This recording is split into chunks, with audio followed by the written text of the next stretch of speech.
Good day guys! Unboxing tayo ulit. So this time ano naman, LCM na front suspension for Honda Click or pwede rin sa Honda Beat.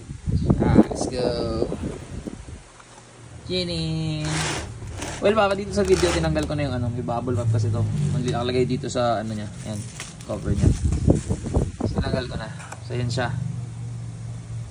27mm. Ano yan?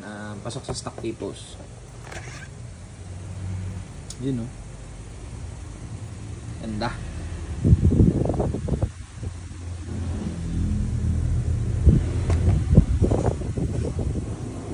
So ito, pasok to sa Indo Concept.